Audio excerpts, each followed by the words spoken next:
Hello guys, hope you're doing well. My name is Marc Gallagher. I am a professional musician here in the northwest of England, and gear. We all have it, we all love it, and as a musician, I've really started getting into like various bits of music gear, whether they are like guitar, bass, amp related pedals. I've really started enjoying like the acquisition of a lot of gear. Maybe there is a term for a syndrome of that, I wonder. However, I wanted to do a little video about my current dream gear wish list. I mentioned in a recent video that in the notes on my phone I've got a little list. It's into two parts. It is a wish list for like practical things that I do actually kind of need, and then I've got dream gear, which is stuff that I don't necessarily need but I very much want. So this video is just me dreaming. I just want to tell you about the things that I want, why I want them, what my connection is to the things that I hopefully want, and manifest into the world that very rich, very kind people will get me stuff. I don't fucking know.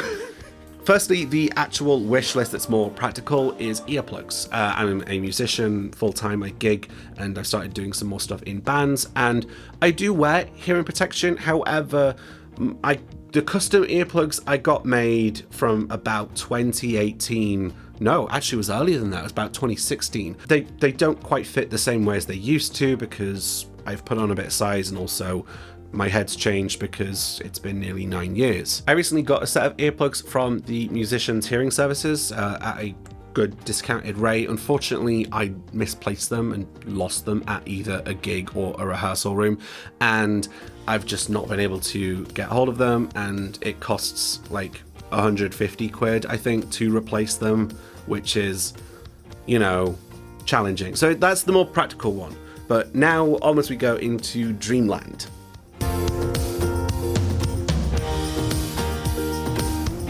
Okay, so first thing on the list is the Fender reclaimed Redwood Strat or Telecaster. So, about 10 years ago, maybe 2014 sort of time, Fender did a limited run of reclaimed old growth Redwood guitars. So they took Redwood from an old decommissioned bridge and they repurposed that wood into some gorgeous guitars.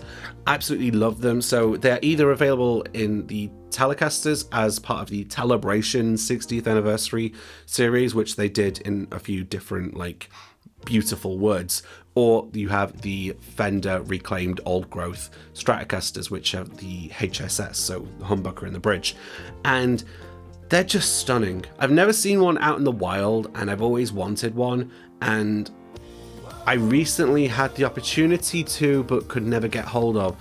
There was a music shop in Liverpool which sold it, and I had never gotten the chance to make a visit and have a go and experience one of these stunning guitars. So it's kind of remained out there in the periphery. Currently, I see there's one or two for sale on sites like Reverb or eBay, but they're in the 2,400 range, and I'm never going to be able to afford that. At this point, I feel like I'd be satisfied if I was to just play one of the guitars and not necessarily own it. But I think if I was to see it and look at it and play it, I think I'd be happy.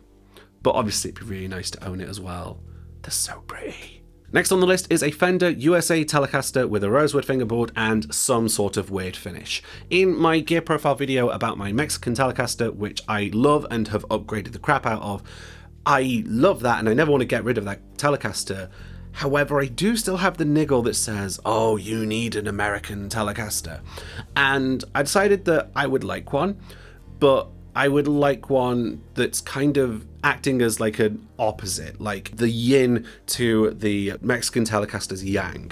So I want to have a rosewood fingerboard to contrast the maple on my own Telecaster. I want to have maybe a humbucker in the neck to contrast what I've got there, a regular bridge instead of the weird bendy one that I've got. And then, yeah, in terms of weird finishes, I just want something that kind of captures my imagination a little bit more than like a black, a white, a butterscotch, a sunburst. So whether it's like a candy apple red with binding or tell you one thing, it's not American, but it's really tickled my fancy. The Fender Made in Japan Hybrid 2 Telecaster. It's got a quilted maple top in red beryl, and it is the most stunning thing I've seen, and I really want it. Next on the list is a Martin baritone ukulele. I did a video maybe a year ago about my Martin baritone ukulele. I've always wanted one ever since about 2019 when I saw my friend Charlotta, and she has the most gorgeous baritone, and I wanted one. And unfortunately, I found one on eBay, and when it arrived, it turned out it was a tenor ukulele strung with baritone strings, which is not the same thing. So I have a friend who I'm not going to name, and he has kindly offered to sell me one when I reach the requisite amount of funds for it. So it's one that I know I will get around to at some point, but it's like something I've been really wanting, and it would make me very happy even if I never took it out to gigs, because I'd be too precious over it. I would want to have it and play it and enjoy just noodling and maybe use it for recording and stuff. I think that'd be really, really nice. Next on the list is a Stevens Uke Bass. So it was about 2017 I went to Munich. The guitar shop there, they've got this brand within it called Stevens. It's just a guy who works there and builds really nice instruments. And it was there that I have played the best U bass I've ever come across. No offense to you, Flight, you're great, I love you. However, the Stevens Uke Bass is the best thing I've ever come across. It's a short scale bass, but it's got wound strings, not just wound strings, but they're steel, and the pickup, it's a piezo, but it's insanely good. And it feels really, really nice to play, and it's probably the best acoustic bass that I've ever come across, short scale or otherwise. It is stunning, and I love it, and because it's a custom made thing, it costs like 1,800 euros at least, and I can't do that. Like when I don't spend that much on my actual full scale basses, my Fender basses, I can't justify spending that much for a smaller bass. The closest I've seen, outside of visiting the shop and having a noodle on what was there, the closest I've seen out in the wild is Josh Dewsbury has a Stevens Uke bass, but he's left-handed. So I have had a go of playing his upside down, and it's very fun, but it's also not quite the same thing. Next on the list is a Fender USA Jazz Bass and a Fender USA Precision Bass, and if you've seen my recent gear profile vids, you know that they are coming. You know that they are coming, and I will get them very soon, and I'm very excited about them. However, I haven't got them in my possession just yet, so that's why they're still on the list. 5-string bass. So I used to have a 5-string bass when I was like 15, and it was a Harley Benton one, and because I was very naive, I tuned it E, A, D, G, B. That's not how a 5-string's supposed to be tuned. The 5th string is supposed to be a low B, lower than your E string. So there I was wondering why this bass was so bloody hard to play. I don't play too much bass, it's not like my main instrument or discipline. However, I've started playing in some bands and sort of like a rock discipline, and it's getting a bit heavy, and I think I could benefit from having the low range, but equally, I know that range is secondary to like overall tone. So I know that if I got, say, a Squier 5-string jazz bass, I know it would overall be kind of crap. So I need to like actually do it right if I do get a 5-string bass. Maybe a Fender, maybe a Stingray, maybe a Thunderbird, who knows? It's that kind of thing. Speaking of basses, I have had a couple of these on the list before, but I've kind of struck them off because like it'd be nice, but I don't know if I'm ever going to get it done. A Music Man Stingray or a Thunderbird bass or a Rickenbacker. They would be nice basses to have, but also I don't have much emotional attachment into whether I get them or not. They were on the list at one point, I've taken them off. There are actually a few instruments that are like that, and I can say for a couple of reasons. So let's talk guitars first. I know that I want a Gibson Firebird 7 in red with the tremolo in gold hardware. And I know I want that because I have an Epiphone one, and it's great. And it does everything that I want without saying Gibson on the headstock.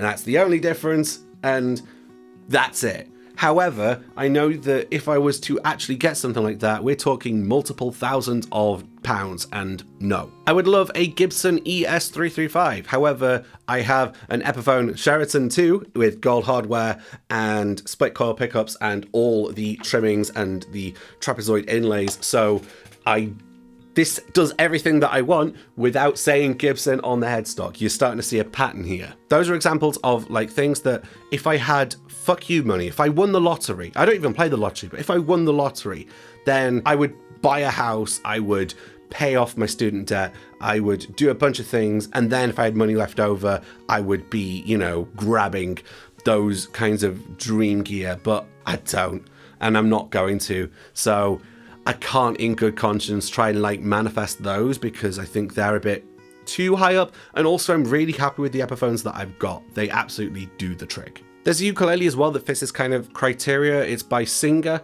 which is sort of like a derivative of Anuenue, and they have this beautiful tenor in what they call Iced Tea Sunburst. And I've played it a few times at the World of Uke stall at Ukulele Festival Great Britain, or I've played it at a ukulele store, and in both of those occasions, I'm like, this is stunning and I would really like this. However, I have 5 tenor ukuleles and I can't justify buying another one at, you know, over £1,000 probably.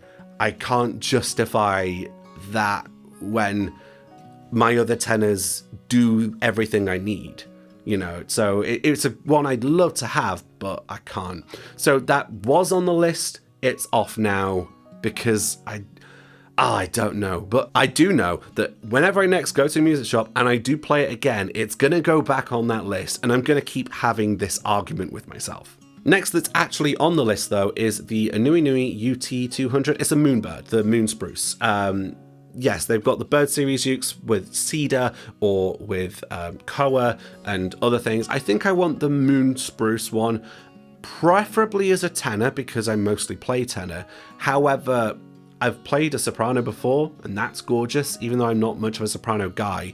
Like, yeah, I've really enjoyed those. However, same kind of reasons. I already have maybe 10 ukuleles and I don't think I need any more. I don't think I can justify it to myself outside of the Martin baritone that I mentioned before. Next on the list is a baritone saxophone because I've got 4 saxophones. I've got 2 Yamahas, an alto and a tenor. I've got a blue alto and I've got a blue soprano, which is very nice. And it would be fun to have and to play the baritone saxophone because it's massive and it's very low. And my experience so far has been I gave a quick play of one at a saxophone repair workshop in Manchester, and that was a lot of fun. I would like it, but also I acknowledge that you're never really going to do as a soloist. It's a very specialist thing in some specialist circumstances in some bands, and they're incredibly expensive because they are, I guess, rarer, they're bigger, they're harder to build. So you're looking at £1,000 at least when you're starting to get your first baritone saxophone. And it's just not something I'm ever going to make that much money back on from playing. But it would be so much fun to have. I think it's also worth mentioning that I have had various items that have been on the Dream Gear list and I have ticked them off. One of them that I had was a Yamaha alto sax, and you know, mission accomplished. I've got a beautiful one. It's the EB1, I think. I'll do a video on it in due course, but it's probably my favorite saxophone. It's wonderful. Similar thing with some other like various bits of like music gear and studio gear. I remember having the Audion ASP 800, that like preamp thing. I really wanted one of those and I managed to tick that off. You've seen me feature that in a shootout before. Some of these things are very much achievable. It's just a case of, you know, putting the effort in and saving in the right places. Right, just got a couple more gear pieces that I'd like to talk about that are on my list. I'd love some more Ear Trumpet Labs microphones. You know Ear Trumpet Labs? I'm talking into one right now. This is the Anuenue. I also have a Louise, which is wonderful. And yeah, I am an Ear Trumpet Labs artist. My name's on the website as someone who uses them, and I'm really glad that I've got that recognition from Ear Trumpet Labs. However, also I acknowledge that they're a small company and they're not the kind of company who are going to like give out free microphones to people who like and use their stuff. That's not really their style. I know there are a couple of things I want. Their Myrtle model is really nice. It's like the Louise in terms of a very wide capture. However, in terms of its frequency response, whereas the Louise is really bright and crisp, Myrtle is a bit darker and more natural sounding. And in the couple of occasions where I have like played and sang through a Myrtle, I've really enjoyed it. And they've also got a microphone called the Chantelle, which is designed at like live vocal use. Imagine, say, an SM58 on steroids. It's a really interesting mic that I would love to have in my locker, but you know, it's several £100 and I already have a lot of microphones, and I understand that ETL aren't exactly gonna give me stuff for free. So, you know, I get that. It's something I would love at some point. Then the last like gear thing that I'd like is a drone. This is gonna sound really silly, but like, you know, I like some photography, I like videography, I film content, and I think that having a drone would be really interesting for content, for music videos and things of that ilk. I think that'd be really cool to have. I know absolutely nothing about drones, so my list is just drone. I don't know what to do or where to start. So that'd be nice to have, but I also question how much I would realistically use it. But I am fascinated by them. And then like sort of a bonus thing, which is not really like music gear related, but it's on my dream list of things that I would love to have. Art pieces by Andrew Scott. Andrew Scott is an artist who is famous on Instagram for doing these art pieces where he's sort of like breaking like the frame, the glass casing, or he's doing like bits of destruction to like the paper on which it's the art is made. And it's beautiful the way the art interacts with like the materials around it. And I've always enjoyed seeing his processes on things like Instagram. However, yes, his pieces are available for sale by some art dealers and they are several £100, and I just can't justify it to myself. At least with all the gear, I can justify getting them because I can write it off as a business expense. I can't do that for an art piece, so yeah, that's where I currently stand. But yeah, that's just a little bit of self-indulgence from me to you. This is looking at my dream gear wish list. There's things that I would love to have if I had fuck you money and I could just win the lottery and I just get whatever I wanted. Like those things, that really speaks to me. And I'm curious as to if you've got things that you really want. They don't necessarily have to be written on a list like what I have, but I'd be really curious to hear if there's anything that speaks to you. You've gone, oh, there is such a kind of ukulele that I would really like, or such a guitar, or such a something. I'd be really interested to hear what you have, and we can just have a little dream together. And who knows, maybe someone watching this video is feeling very generous and very wealthy and decides to treat us. Who knows? But it's been really fun just having a little chatty video like this, so thanks for watching. My name's Marc Gallagher. You can follow me on your favourite social media at Marc Gallagher Music. You can support me on Patreon if you are feeling so compelled to, supporting the shit that I get. Who knows, maybe you will help me to secure like some of this dream gear by joining me on Patreon. Who knows? Anyway, you can follow me on places, you can share the video if you feel compelled to, and I will catch you down the road. Have a great day.